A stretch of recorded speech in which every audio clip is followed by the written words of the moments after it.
fighter, are you ready? Are you ready? Let's do this! Hi, family. Welcome back once again to this week's episode of the Gold Corner. Again, guys, I might sound like a broken record, but I just want to reach out to everyone and say thank you so much for the love and support that you're showing the Gold Corner. Again, my reason for doing this channel is to create childhood cancer awareness, number one, and number two is to be able to speak about our warriors and about these everything that our fighters went through and the fighters that are currently going through right now. So that's why I wanted to create this platform and create a family of support, to where we can be there for each other. A lot of the times, as I mentioned in previous videos, when we're going through a certain situation with our child that they're being treated, we have a lot of support. And it seems that for those parents that have lost a child, that once that is gone, a lot of the support is gone as well. And that's why I wanted to make the change and wanted to create this support group and start helping people and parents that have gone through the same thing, parents that are currently going through the same things. And I know, unfortunately, this is a big monster that's out there that a lot of families are going to be going through here in the future as well. So once again, just thank you very much. Every story is unique. Every story is beautiful when we speak about our warriors and remembering our warriors. This week, I have another beautiful, amazing story that's going to impact your life. This is a story. I met these parents. I met them through a neuroblastoma support group. And I actually followed the journey of their warrior who was welcome home not too long ago by my daughter, Mia. So we have from Cibolo, Texas, I'm pronouncing that correct.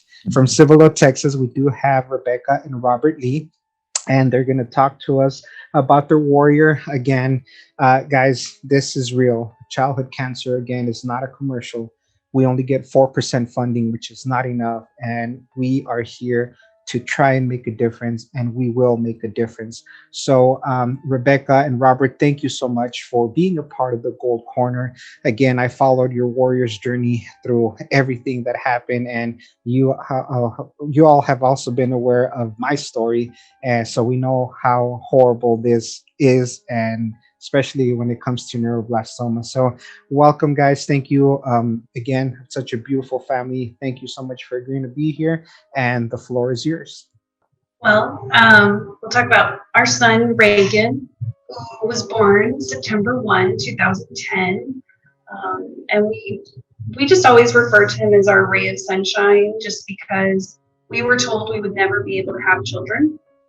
And so we had tried for several years, and then just one day, there he was. We had a baby. And so we would call him Ray. And so he was our ray of sunshine, Ray. And he proved to be that throughout his entire short life with us. And everything that he did, I just felt like he truly was this ray of sunshine all the way from birth until he passed. He loved movies. He connected with people through movies and shows and commercials. He loved to memorize commercials and then repeat them back to you. In fact, today I hear commercials. The Ozempic commercial comes on, and I hear Reagan's voice singing that to me. And what I wouldn't give to be able to hear him singing that stupid commercial again. But yeah, and he'd say little funny things. He liked to change words around in songs, and he was just a really neat little kid. And he loved. He was still very youthful, but also there was still something very mature about him as well. And in fact, when he was going through treatment, one of the nurses had commented that all the other nurses would say that Reagan was a 9-year-old who thought he was 30. Because of some of the things that he was into, and he's just very articulate. And but then at the same time, he did still have some characteristics of a child in that. And as we talk about treatment, we'll talk about the anxiety that comes with that for children going through treatment and how overwhelming that can be. And that was that child side that came out in him. Do you want to add anything before we talk about?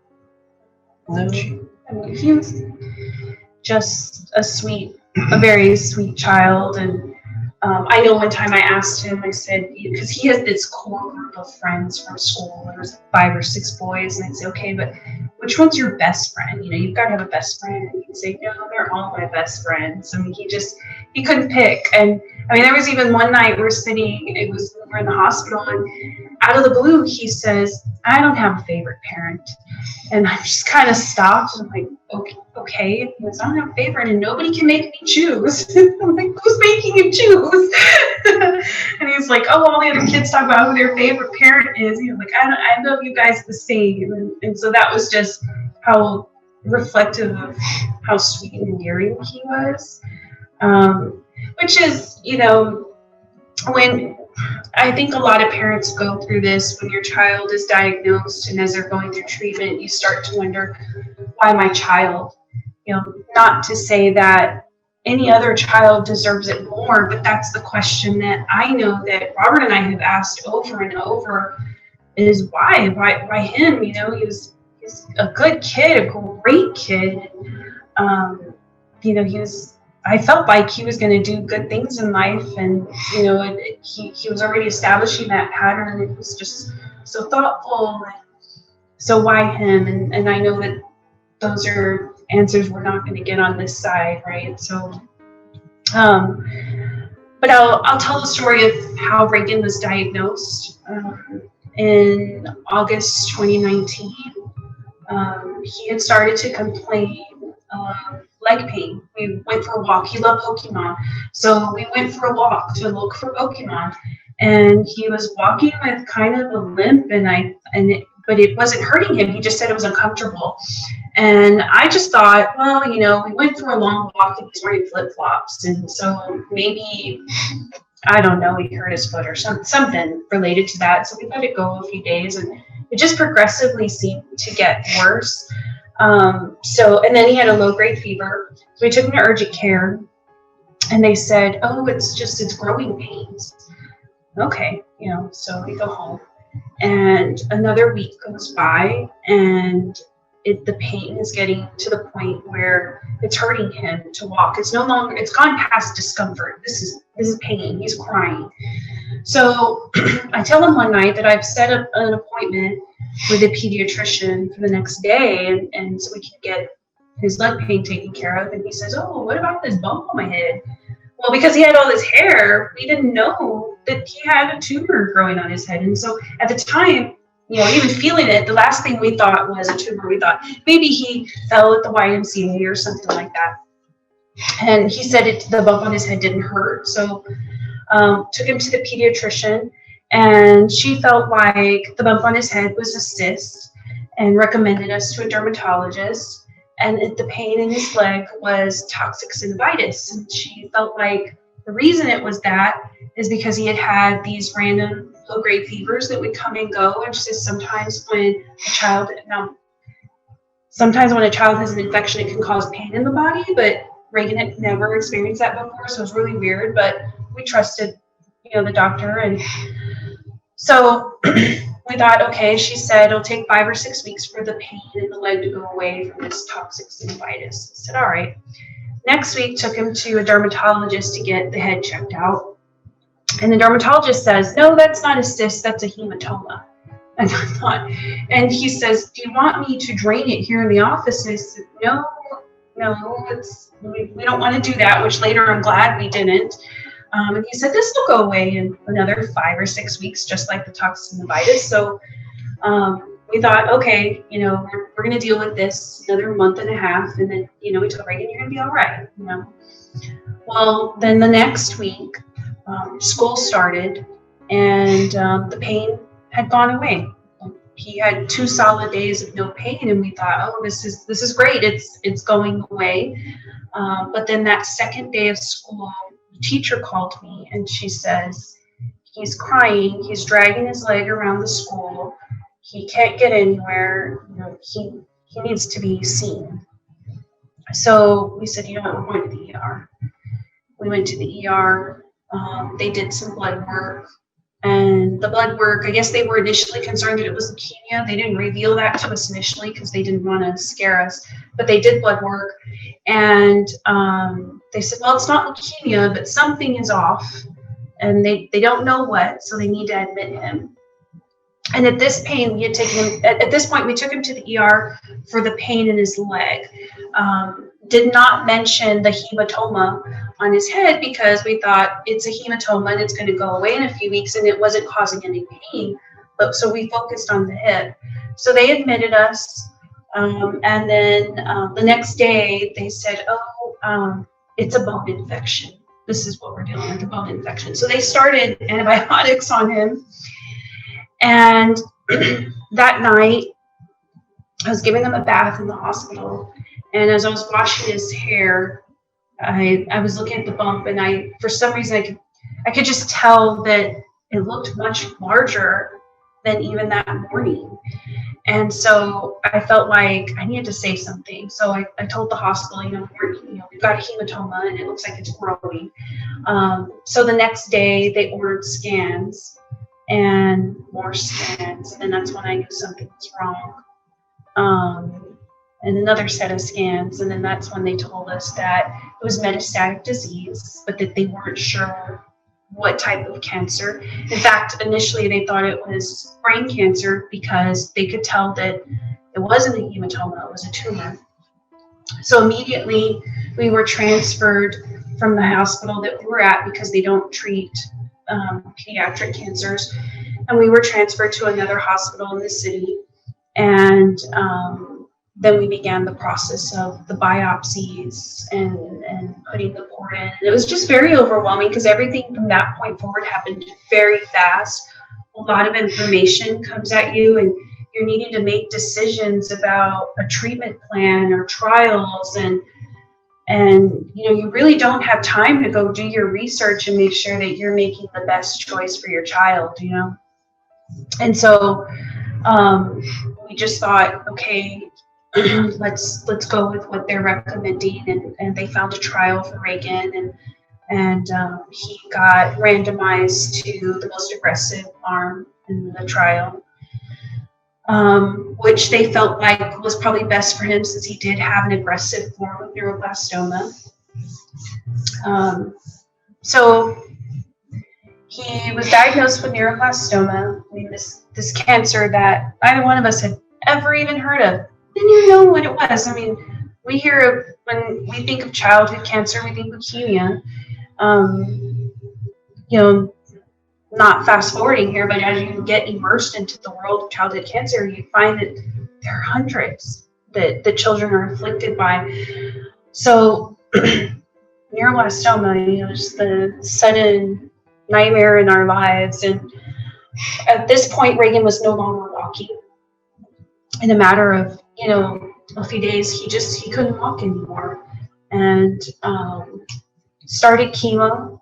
His first round of chemo was 5 days. That first day, like 2 or 3 hours after the infusion ended, he popped out of bed and he walked over to the sofa in the room, and he says, "It doesn't hurt anymore." And it was amazing. I mean, I don't think had ever been so happy in my life that he was walking again, and he wasn't crying to move in the bed. I mean, just to go potty, that was, and this, just being in the hospital, they want you to collect every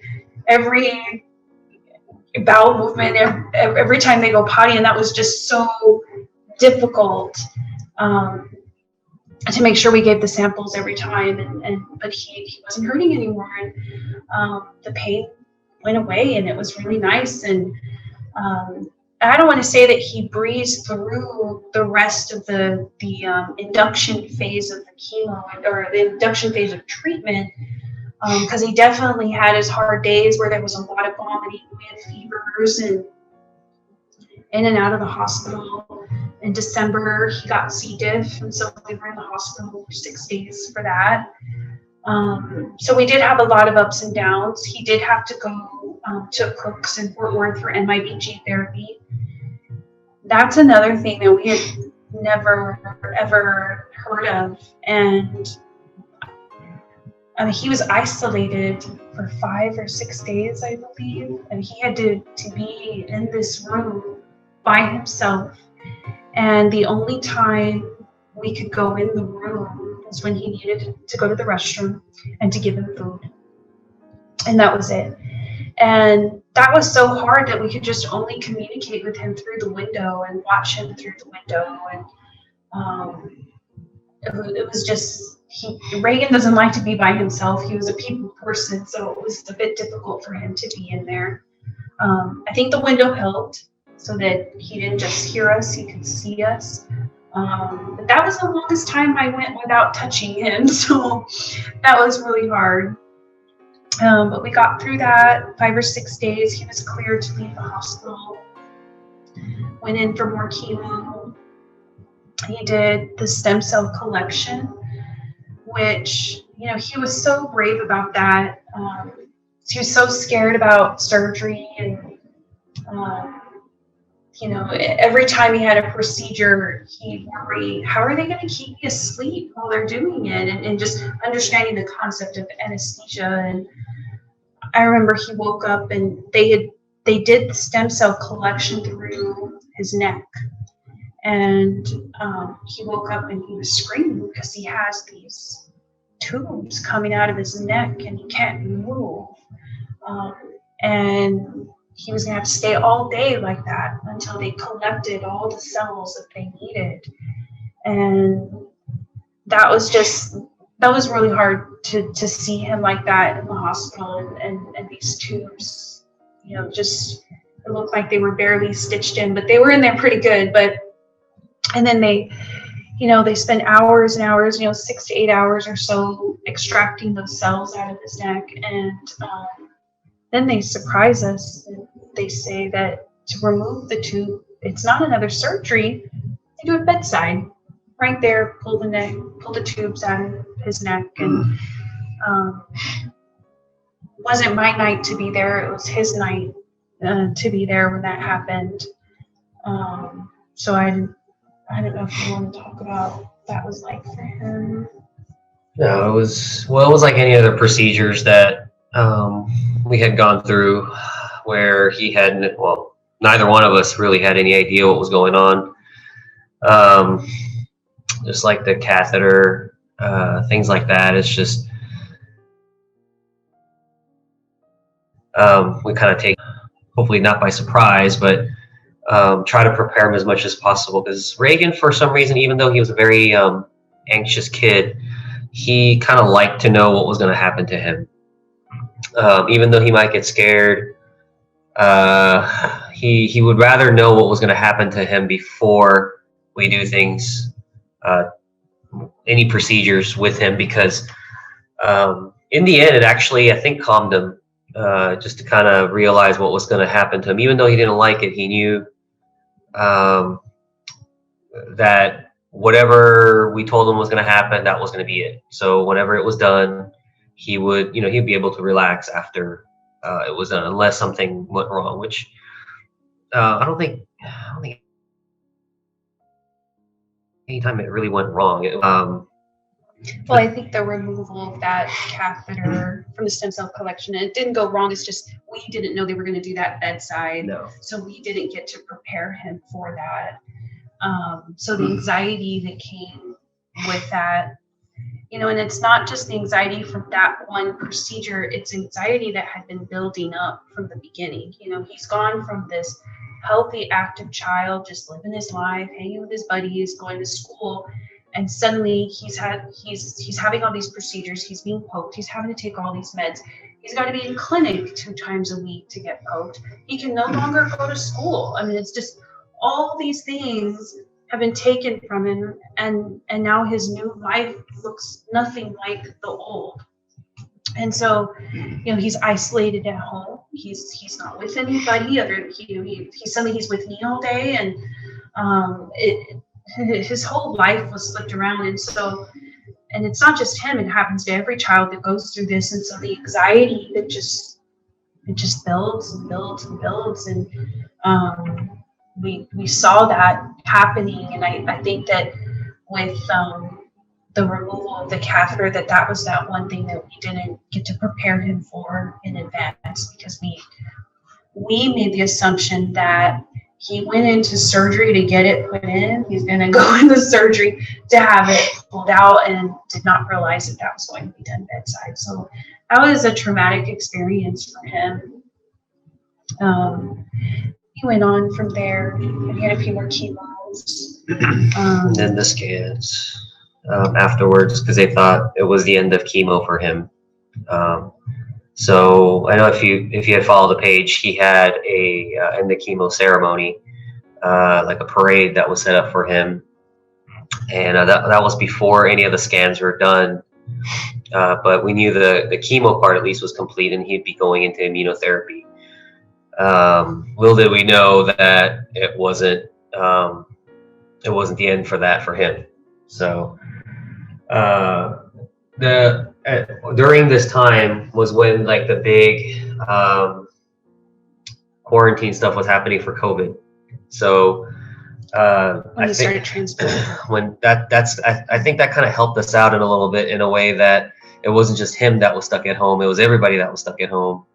And that his school, he actually had a chance to go back to school in a way that he was back with his classmates on Zoom and things like that. So it kind of brought him back to the class that he really didn't get to start with in the beginning. So he got to see his old friends again, and of course more schoolwork, which he didn't. He was okay with it, but I think that actually got him a little more, at least a positive outlook on certain things, because he got to see his friends again. He got to do kind of everything that everybody else was doing, even though it was not a normal thing at the time. So the parade was set up because of course the COVID reasons, and that he had a blast just watching all the cars go by. Yeah. One of our neighbors actually set up car clubs to come by and stuff. So it was amazing. It was hundreds of cars, people that were offering, Reagan's, his battle, like congratulations for him and things like that. So he saw a lot of supporting people and groups that I'm sure, it made him feel pretty good that it was over. He was on a high for hours, for days. He would talk about, he got to ride in a Lamborghini, and he was on cloud nine over that, just talking about everybody that was there for him. And that was neat to see him happy, because he had just completed chemo, and that includes the 2 rounds of the high dose chemo for transplant. Which is the toughest part, in my opinion, the toughest part of the entire treatment. And they're in the hospital for weeks on end. And they tell you to expect for each transplant to be inpatient for at least 6 weeks. So you expect both transplants, they're back to back, you're going to be in the hospital 3 months. Reagan did exceptionally well. We were surprised. Both transplants, he was out within 3 weeks. So his cells were covered really well. He had mild side effects. A lot of the kids that go through transplant, they get that mucositis, so they get the blisters all over their mouths. It hurts to go potty. He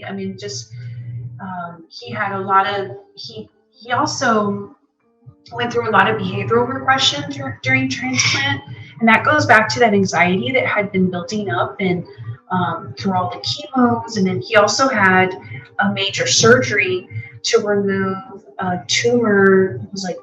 It was a 7 pound, or it was a pound, 7 pounds, maybe 7 inches, but it was a decent sized tumor that was sitting on his adrenal gland in his abdomen.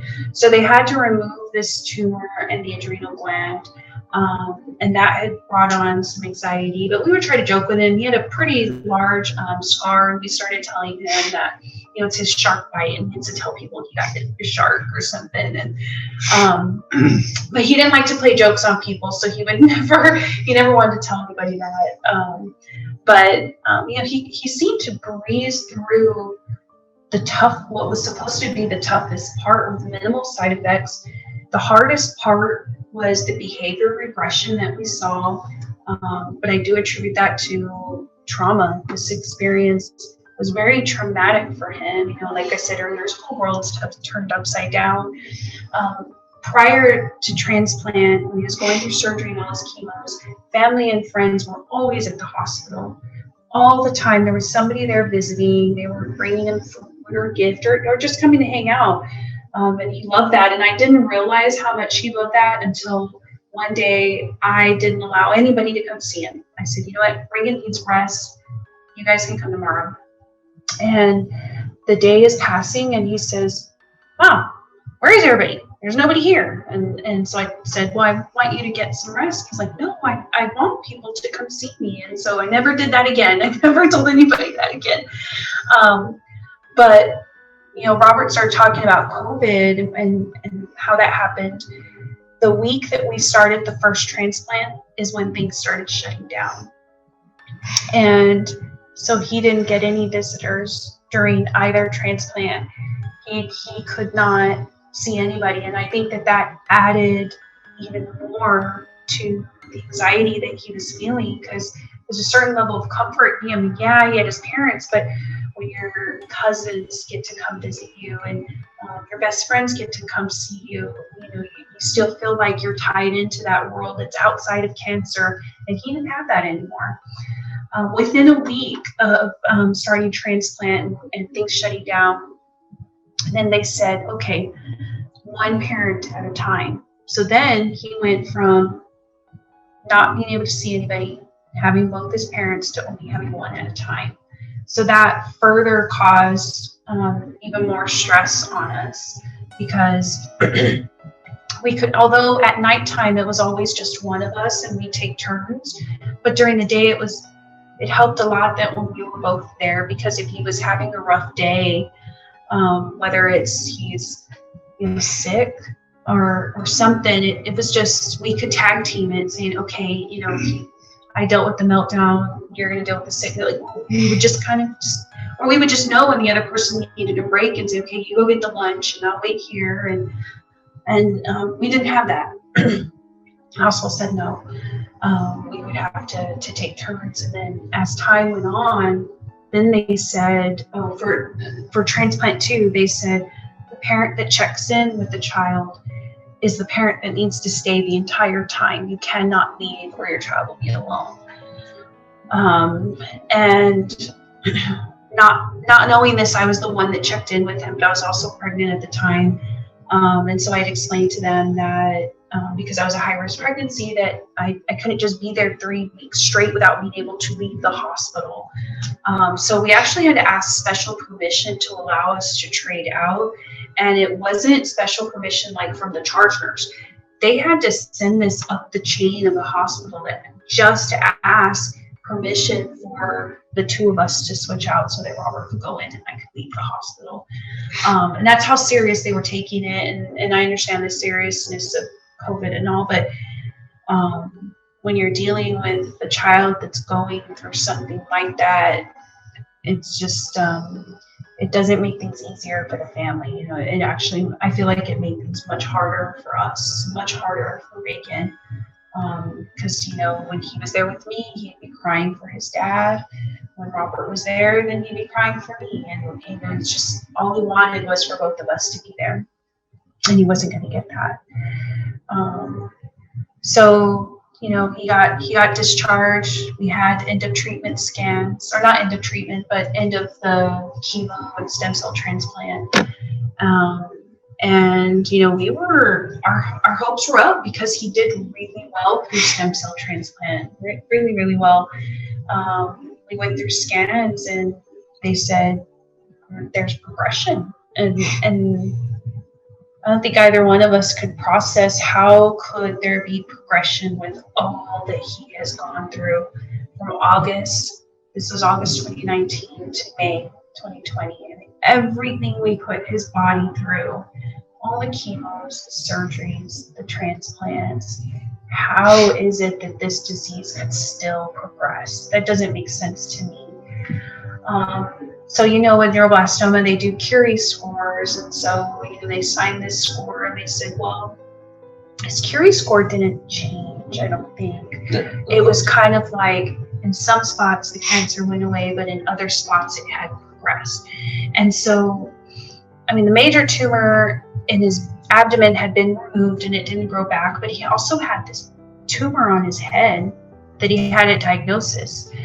And it was fairly large at the time that he was diagnosed. And throughout treatment, that tumor had started to shrink. And because that was the only visible tumor, we took that as a sign of, oh, our baby's getting well, and the chemo, it's all this treatment, everything we're going through, it's, you know, it's for good reason, and this thing is going away. But after they did the scans and we were preparing for, it was going to be a couple weeks of radiation, and then you go on to the immunotherapy portion. But then when they said, well, we have progression, so you can't do radiation now, we're going to have to figure out plan B. So we were kicked off of our trial that we were on, and we had a few weeks where we were just in limbo. So we were going to clinic or 2 times a week, like we had been before. We're doing blood draws, just monitoring him. But during this time, he started complaining of discomfort in his hip again. It wasn't pain, it was back to just like it was in the beginning. It's uncomfortable. And he'd have a hard time walking here and there. And then that major tumor on his head continued to shrink, but then other ones started to pop up on his skull. And it had only been like 2 or 3 weeks since he finished transplant. So it was like if his body wasn't constantly receiving chemo, then this cancer was going to be able to grow. He had a few weeks without chemo, and all of a sudden he had another tumor. It was just, several spots on his skull. It was just slowly growing.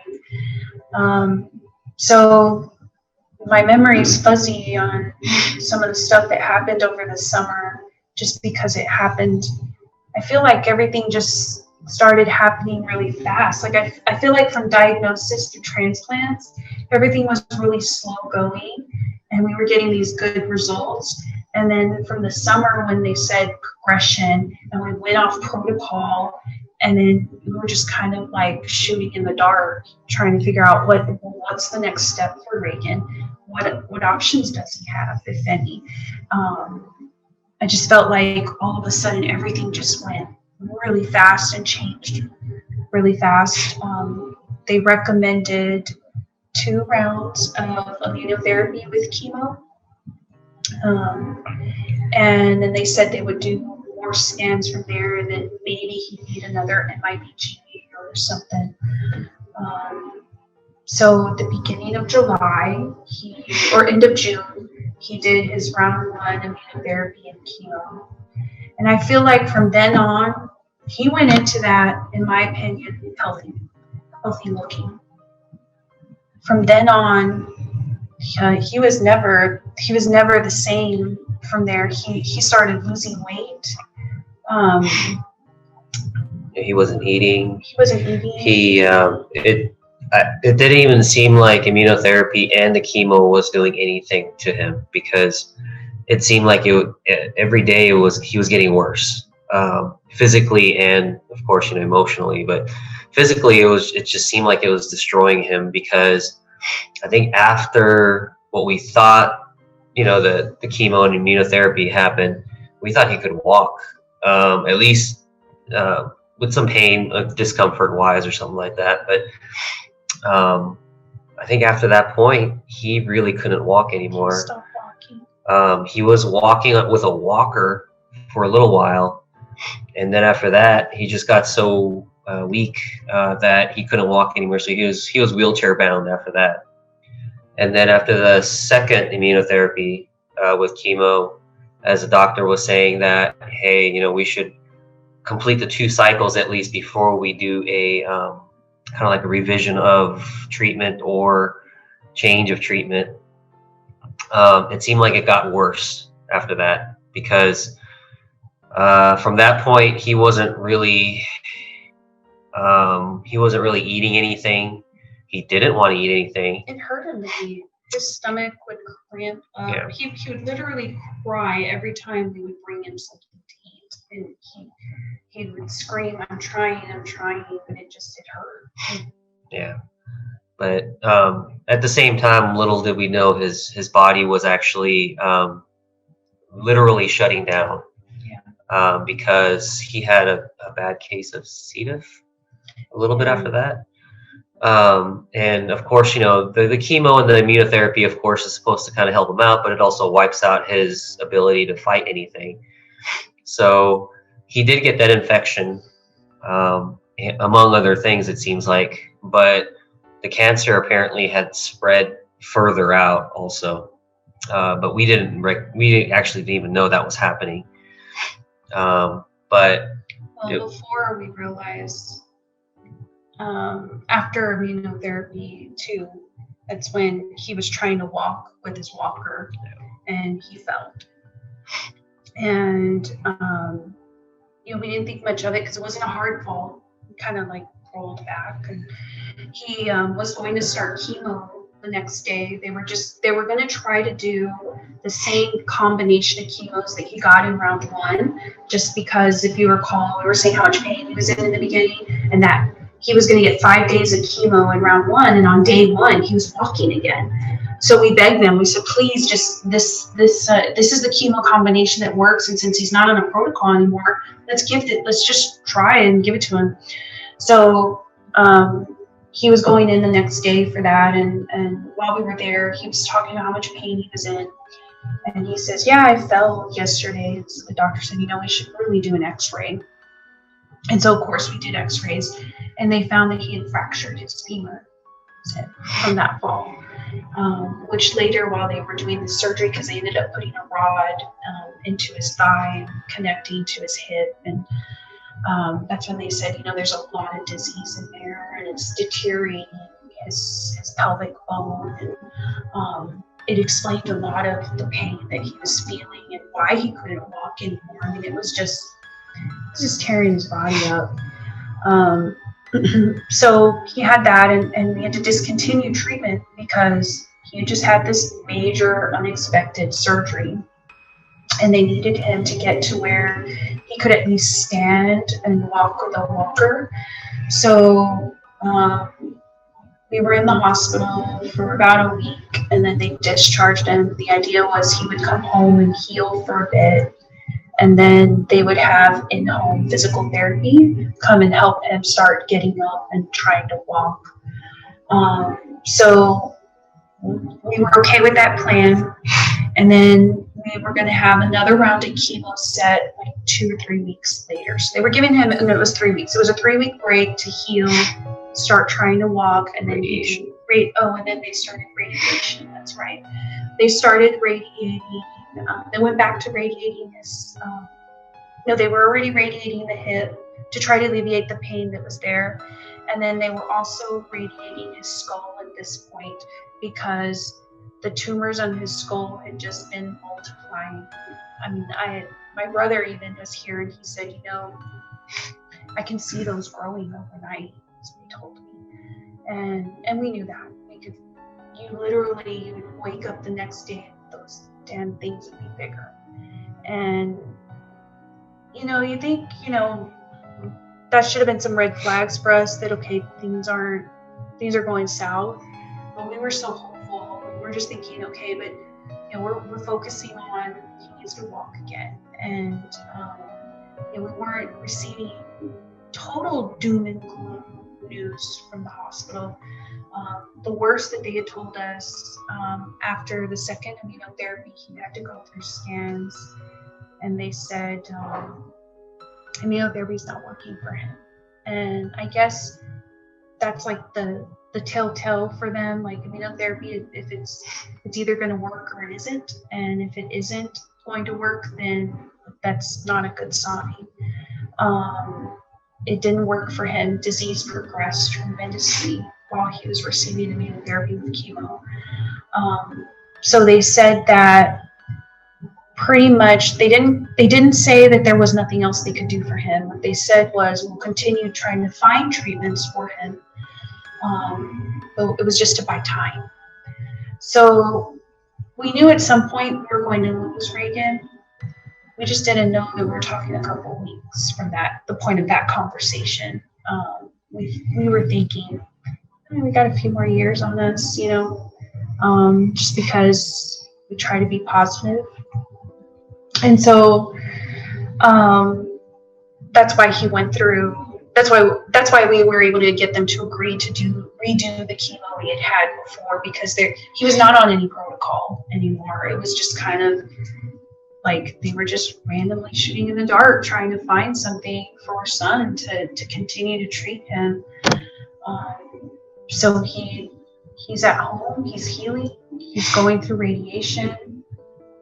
I don't think that the radiation was working. His pain did not seem to subside. I mean, to watch a child go through that much pain, and you never want to wish that on anybody, just the constant screaming and the constant crying. If you touched him, it hurt. It hurt him to talk.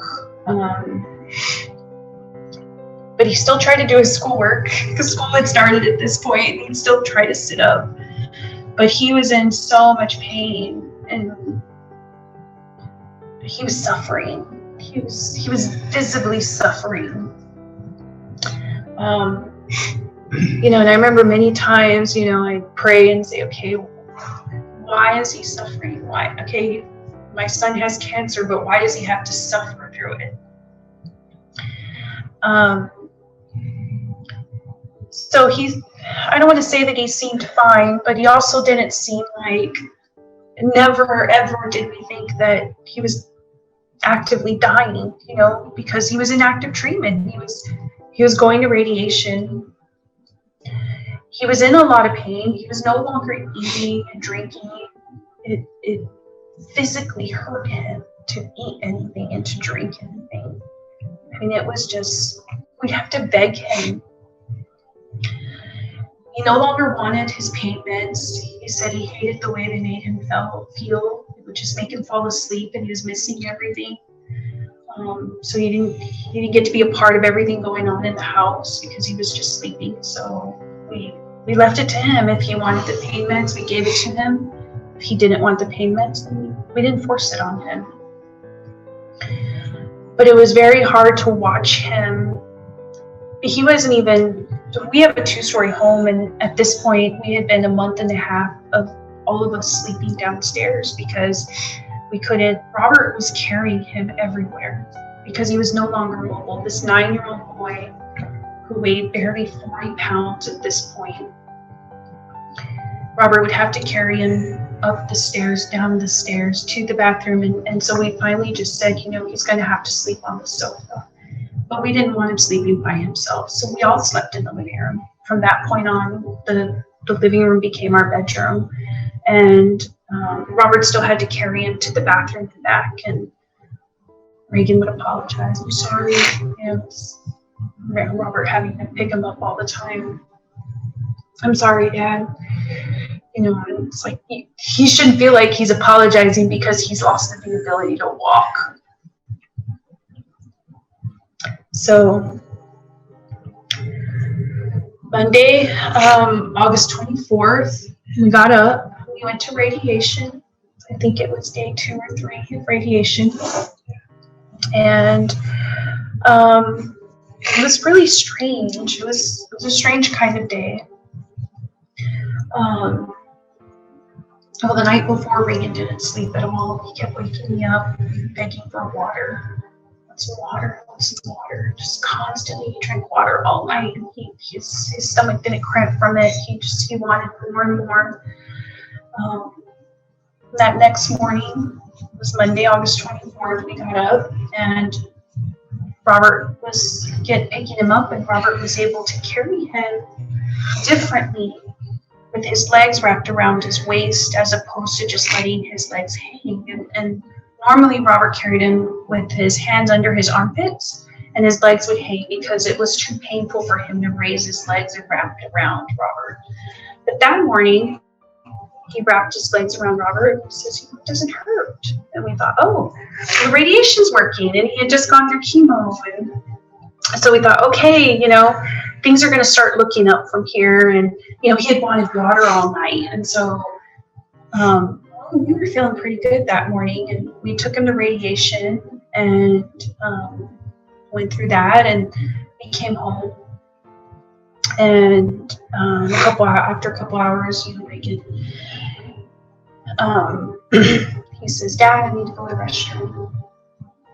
So Robert takes him to the restroom, and but at this point, it's a tag team thing, because when you pick Reagan up from the toilet, you have to hold him, and somebody else has to clean him. So Robert's holding him, and I'm getting ready to do the cleaning, and then Robert says, he starts screaming Reagan's name while I'm trying to clean him, and at this point, I don't know what has happened. Robert lays him on the floor, and he's screaming his name, and I'm crying because I don't know what's going on, but Reagan's not responding. And after, it couldn't have been more than 10 seconds or so, Reagan starts slowly responding. And he says that he was able to hear us, that he couldn't see us, but he could hear us the whole time. And he says, "Mom, it scares me when you cry like that." So I knew that he heard me, because I was like crying.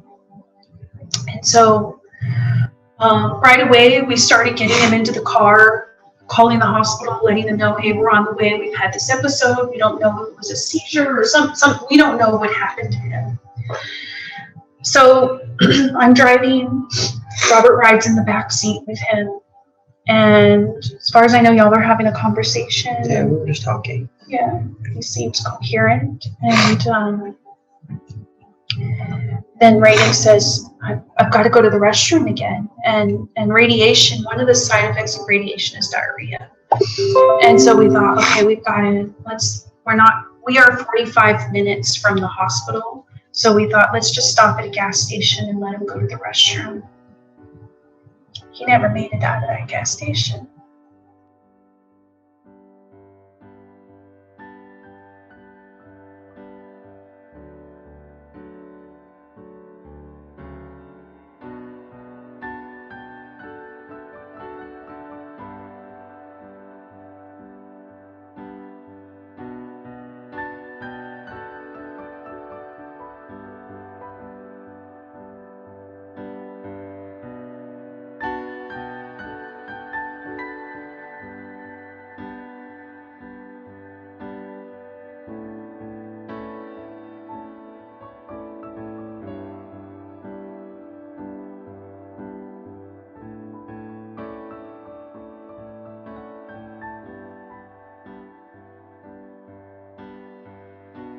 We stopped at the gas station. And again, just like at home, he goes to the restroom and he's fine. Robert stands him up and I go to clean him and he lost consciousness again. On the floor of a damn gas station. So his lips start turning blue, so we knew at this point it was different than what we were dealing with at home. Robert starts doing CPR. A gas station attendant calls me. I just felt like it took them forever to get there. We heard him take his last breath. I don't know what they call it, but we heard the exhale, which they later told us at the ER that was, well, they told you the terminology for it, but it was his last breath. We heard him take his last breath. Not knowing in that moment that that was his last breath. We just thought, they're going to get him in the ambulance. And they're going to resuscitate him and he's going to be okay. So Robert rode with him to the hospital and I drove there. And some family met up with me there. And when they got me back to where they were, they had already pronounced him dead. He had passed. And that morning, we woke more more hopeful than we had been in weeks. And he was gone, just like that, just gone. So we ordered an autopsy because we knew, we knew that cancer contributed to this, but we needed to know what happened that day because things seemed so hopeful. He was letting Robert carry him. He was saying that his hips didn't hurt. He wanted water, and he seemed not fine, but not as bad as he had been. So we got the autopsy results about a week or two ago, and interesting enough, today is when we had our conference call with the oncologist to discuss the autopsy results to help us understand what we were reading. Because it's 10 pages of a lot of medical lingo, and essentially what it boils down to is he developed an infection, a C. diff infection, and he was asymptomatic.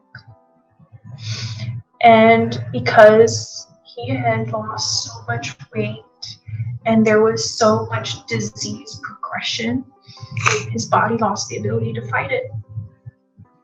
And I was just so floored by that because he had had C. diff before in December, and I knew the symptoms that he had at that time, and he didn't have any of those symptoms.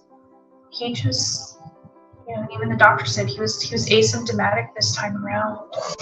If anything, he had the diarrhea, but that's also a side effect of radiation. So we're able to explain it away that he had developed an infection, and they said his entire bowel system was infected, that he had become septic. And ultimately that's what took him, and the doctor assured us that even if he had been symptomatic and we had taken him in days before, that he wasn't going to survive the infection. His body did not have it in him anymore. And I think he wanted us to know that there wasn't anything that we could have done differently, that was going to be the end for Reagan. And in talking throughout treatment, Reagan had a psychiatrist that worked with him, and she worked with Robert and I, and she's done some grief counseling with us. And one of the things that she's helped us to understand is to think about the amount of anxiety that Reagan carried with him, and knowing his personality. Although the way he died was very traumatic for us, it probably wasn't traumatic for him, which is best for him. The doctor we talked to today says that he can almost with 100% certainty say that Reagan lost consciousness immediately and had no idea what was going on, that he was being resuscitated or anything like that. And so I take comfort in that he went very quick. It was not painful for him. It was not traumatic for him. And I'd rather it be traumatic for us than him. But I just think back to that conversation in July when, they told us we're just buying time. And so in my head, I knew at some point in our lives, we would be saying goodbye to Reagan. And I imagine, I follow these other stories and imagine, okay, he's going to go on hospice at some point. Everybody's going to get to say their final goodbyes. We'll get to say our final goodbyes, and he'll pass peacefully in his sleep. And it wasn't anything like that. It was sudden. We didn't get to say our goodbyes to him. We didn't get to make sure. I know he knew that we loved him, but we didn't get to say that again, Instead we beat ourselves up because the day before he passed, I was organizing the kitchen. I should have been sitting right next to him, and I beat myself up because of that. But it goes back to, we never acted like we were going to lose him. We wanted to be hopeful. We wanted everything we did to be like he was going to be here tomorrow. And so that was one thing that in our grief counseling that she helped us to understand was the way that he passed was not ideal for us, because we didn't get to say our final goodbyes to him, tell him that we love him. But it was probably the best way for him. It had to be sudden, because Reagan, if he would have known that we're no longer treating you, he was smart enough to know that no more treatment is bad news. He would not have been able to handle being put on hospice and knowing that he's saying goodbye to people and that he was going to lose his battle. That was not something that Reagan would have managed very well, with all the anxiety and the trauma that had been building up over the course of the year. And so we agreed that it's probably the sudden, quick passing was best for him. And while we'll carry the trauma of it all the rest of our lives, I'd rather be us carry it than him. But we still have days where, we go back and forth with, why him? Why any child? But I wish I could get that answer, why him? Why did he get cancer, and why did he have to die?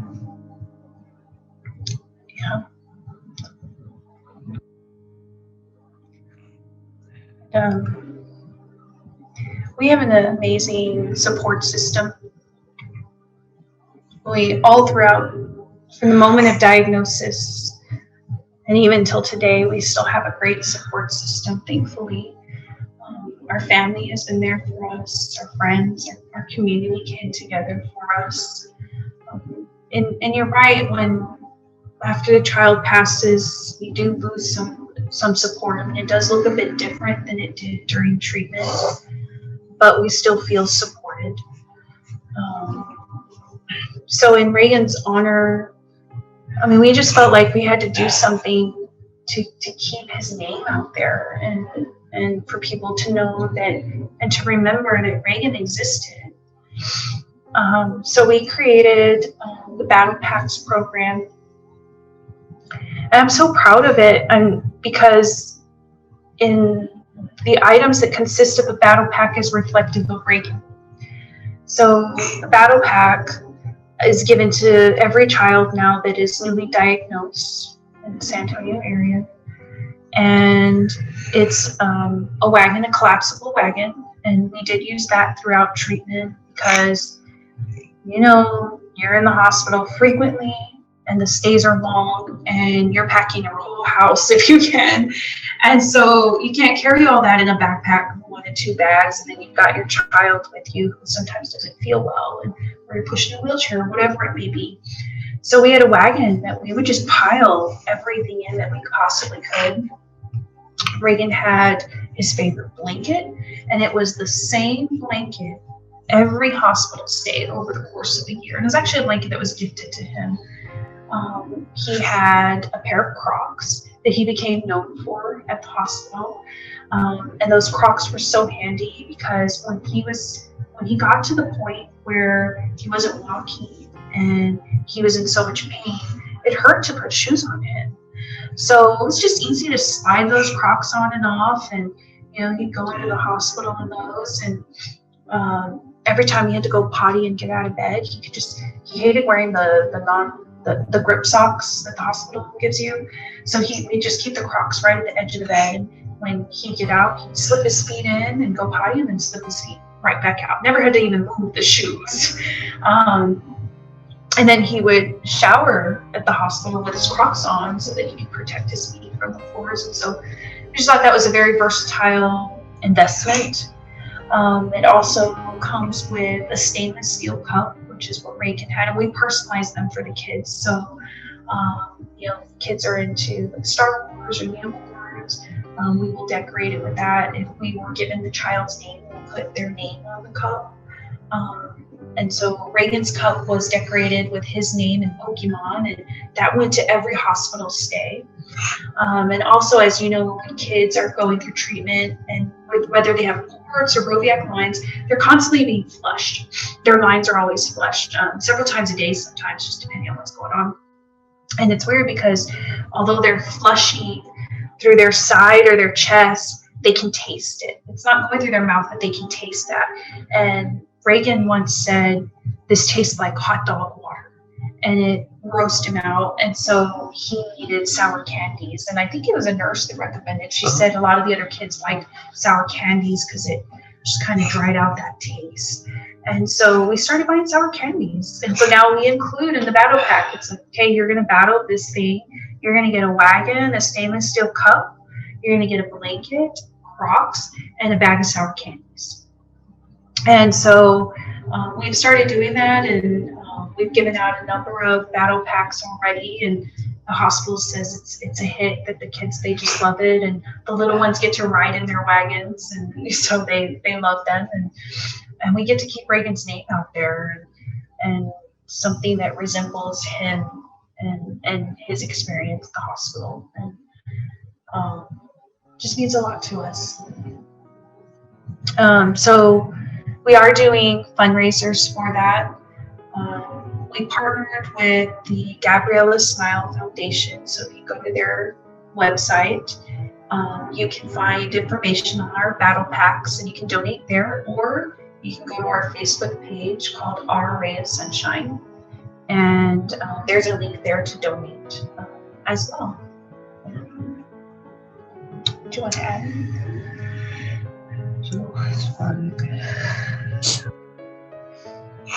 Well, it's really hard to talk about.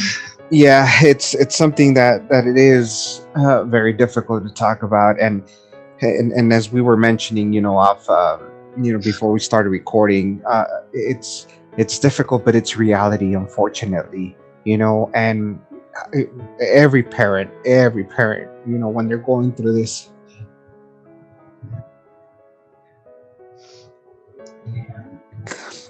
we do have a lot of hope, and we pray for healing. And so, of course, nobody wants to think of their child passing. Nobody wants to think about what's going to happen then. And doing a lot of research, a lot of the times you just want to be with your child.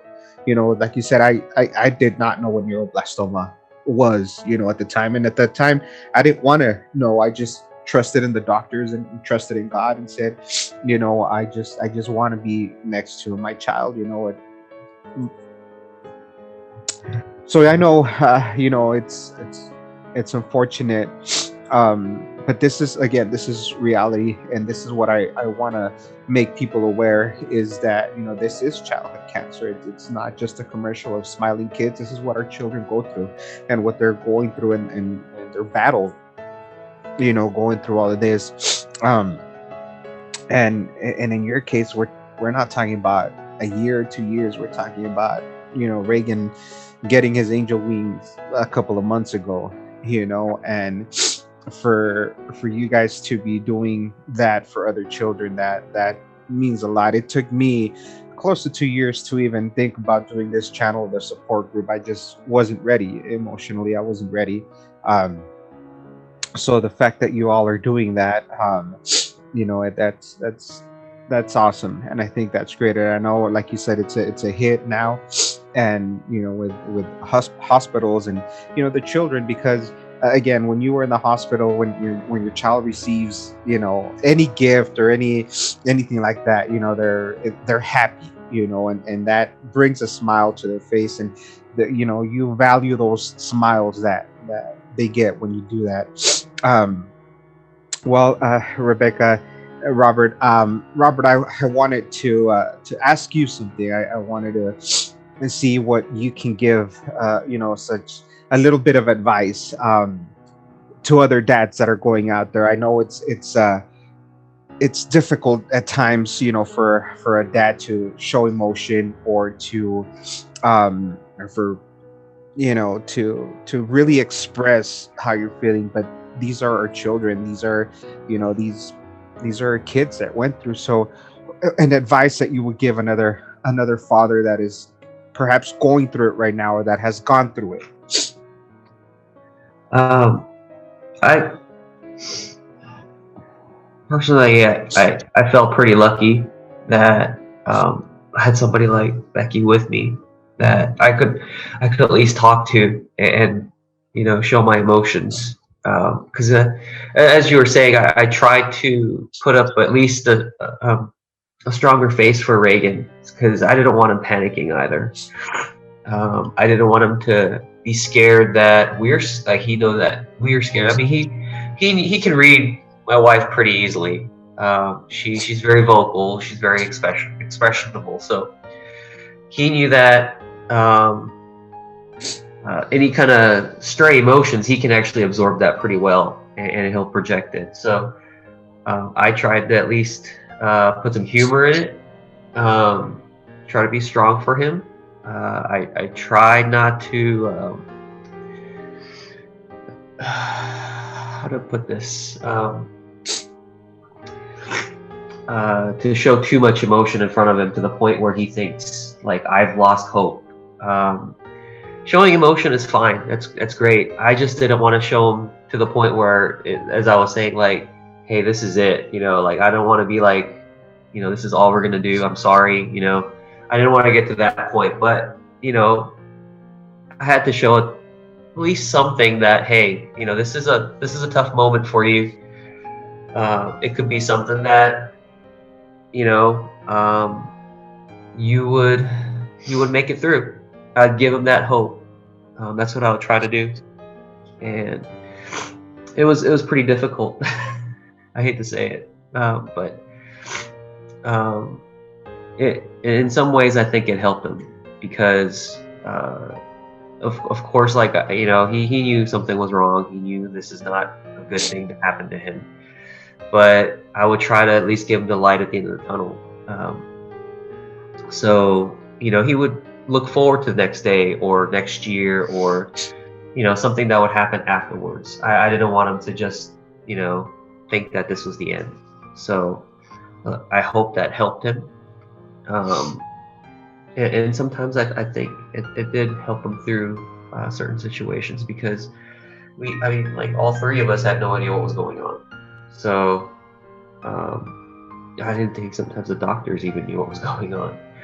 So I think just at least trying to be somebody that he can count on at certain times, that helped. You were always making plans with him.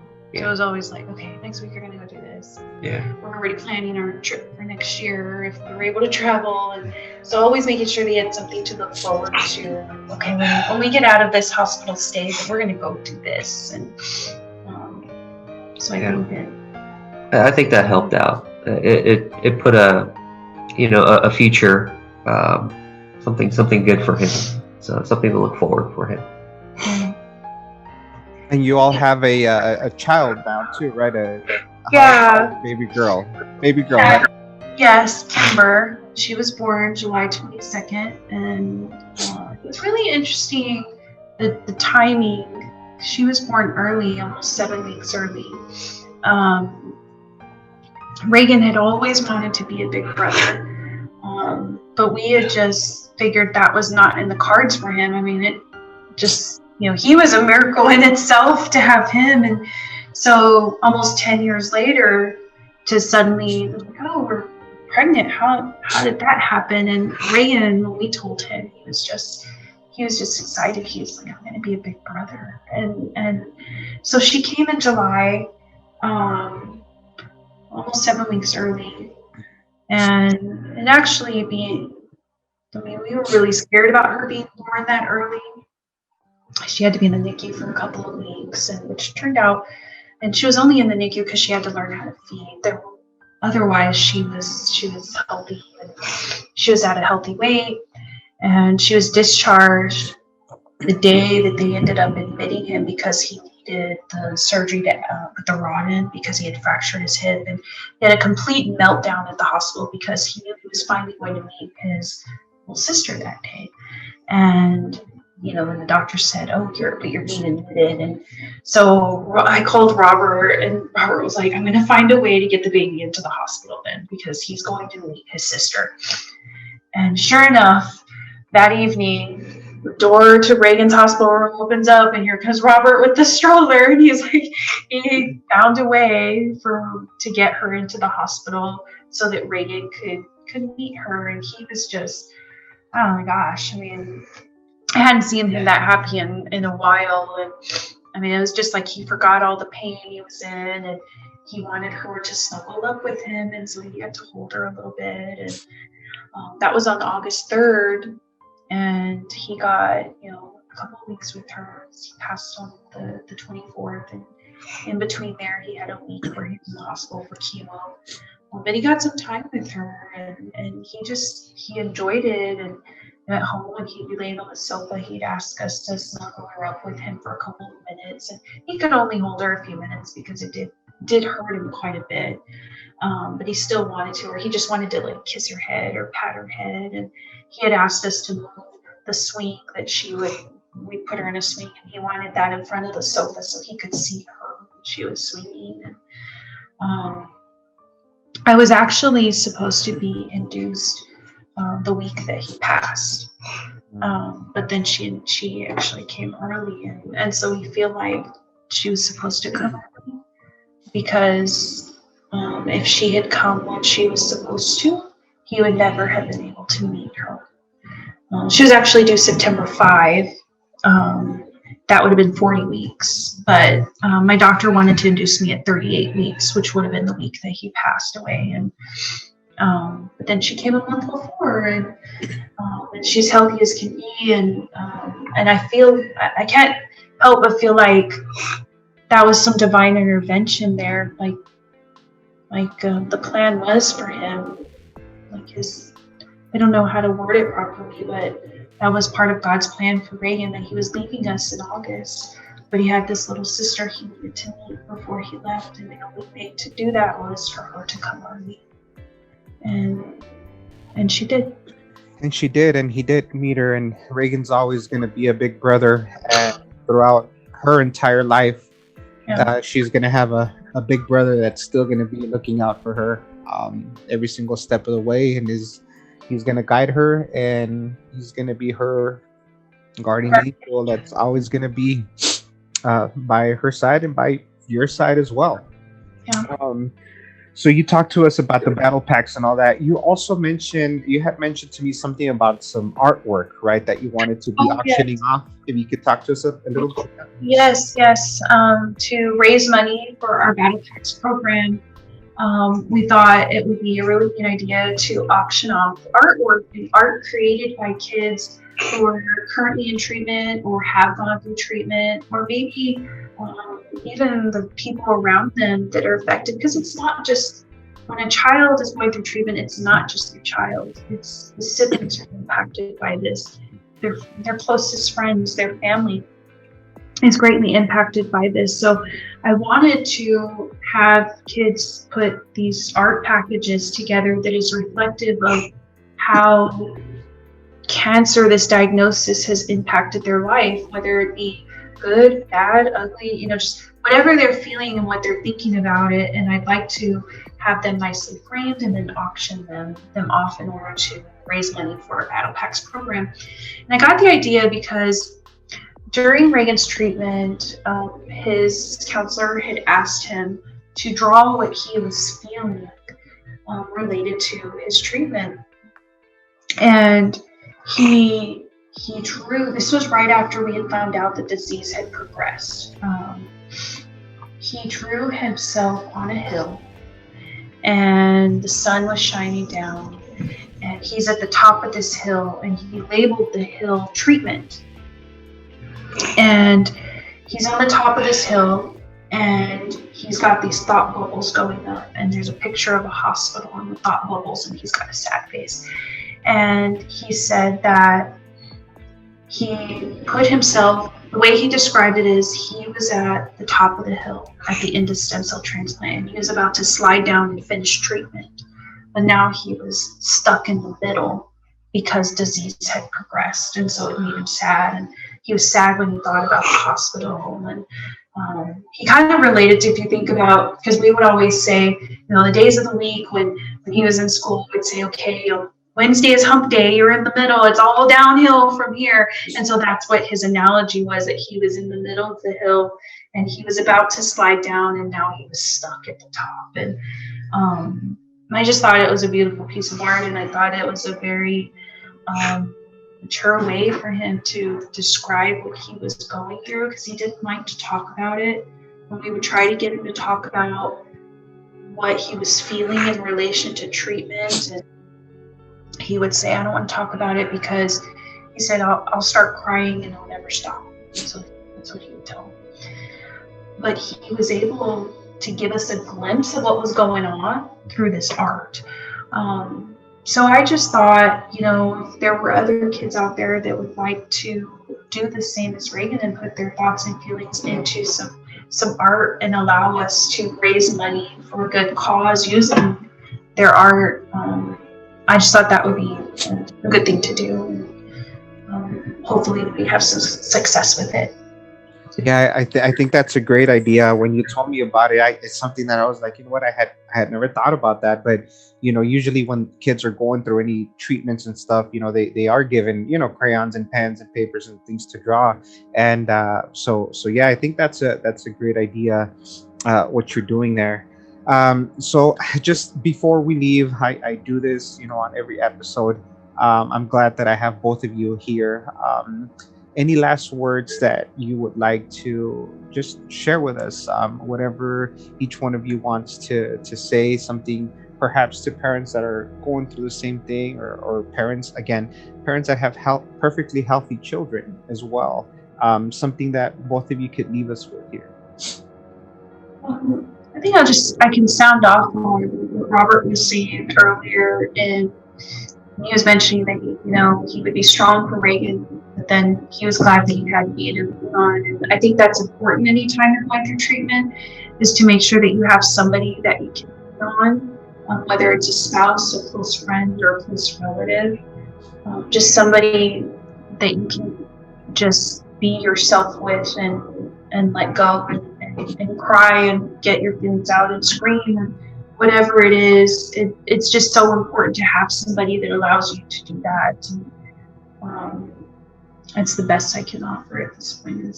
I feel like that helped us, that we had each other and we were comfortable. Just I did a lot of screaming and probably in some moments didn't control my emotions as well as I should have, but a lot of anger but I felt safe doing that with him and knowing that he understood what I was feeling and what I was going through.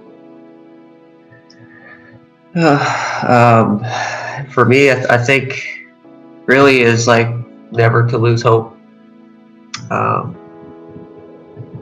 Being positive, I think, will be the best thing for everyone. I think, whether you're supporting somebody or you're going through yourself, or somebody that's going through, just I think being positive is a really good way to support them. Just never losing hope, and no matter how bleak it might be. I don't think we even thought, even during his last day, I don't think we ever lost hope that it would end. So I think helped us and helped Reagan, and even our family that were supporting us. I mean, they supported us, by giving us hope. So I think that would be the most important for us as we were going through this. And it's okay to not be okay. That's what I tell people, right? Yeah, that's yeah. So, well, Rebecca, Robert, thank you all. I know that we had talked in previous occasions, and just hearing the story firsthand and exactly everything how it happened, I just, it brings back a lot of personal memories for myself. But I just wanted to say thank you. It does take a lot of courage to speak these things in specific, but our children deserve to be talked about as they are, which are heroes, which are superheroes, and warriors. So I just again thank you. Um, I'm here in Texas too. I'm very far west Texas. I'm in El Paso, Texas, but you have a brother here with me. And I extend my heart, my shattered, broken heart to you all. And you have a brother here. And welcome to the Gold Corner family. I'm sure you'll be having a lot of messages from either other parents or people that just hear, and a lot of support as well. So just wanted to say thank you so much for taking time and speaking about your warrior, and for everything that you all are doing. Again, this is recent for you all, but you're still getting up on the horse and doing a lot for childhood cancer. So me personally, I want to say thank you for what you all are doing, to raise awareness and to help these other children and other parents that are going through the same thing. So once again, you do have a family here. You do have a brother here in El Paso. Whatever I can ever do, please feel free to reach out. And I also wanted to take this time to personally thank everybody else once again for joining us in this episode. I will be tagging Rebecca and Robert on everything that I'm going to post, as well as the links. They're going to be sending me the links to the battle packs, the links to the other organization that they teamed up with. And if you want more information about how you can send them these art, the art that your children have made or anything, feel free to reach out to them. Again, I'm going to be tagging them. Feel free to reach out to them if you want to, if you have any questions, if you want to speak to them about anything. I'm sure they will both be more than willing to take some time and talk to you all, even if it's just for advice, or even if you want to give them a word of encouragement. Trust me, a lot of the times I am just alone and I get a little text message or a message on Messenger, something, a word of, something to help me through it. And it does help a lot. So once again, thank you all very much for tuning in. Again, I will be tagging both of them on here, and feel free to reach out to them with whatever questions or concerns you might have. Thank you once again. Remember to live each day to its fullest, because tomorrow is not promised. And just hold on a little while longer, because we're almost home with our children. God bless you, and we'll see you next week.